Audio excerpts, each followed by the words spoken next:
Hello and welcome to my YouTube channel. In this tutorial I will show you how to use the wave modifier to generate these amazing effects.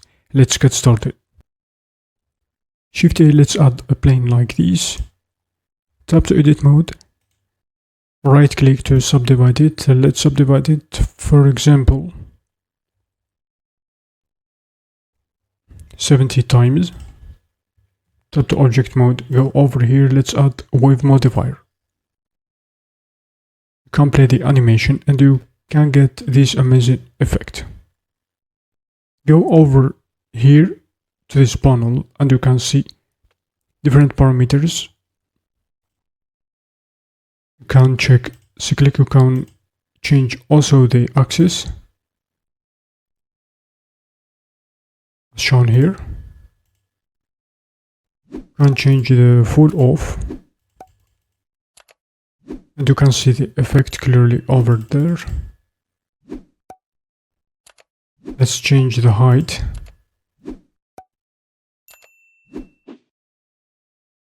It's going to be changing the height of that plane when going to making that waving effect.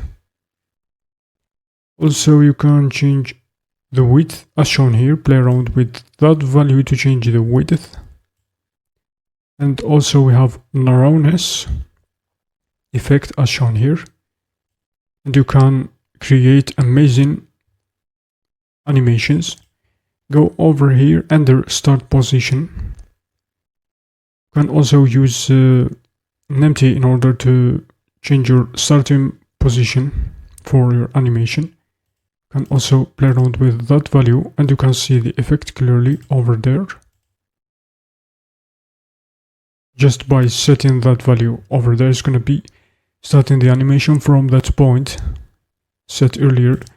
Also you can play around with some values to change and to manage the time.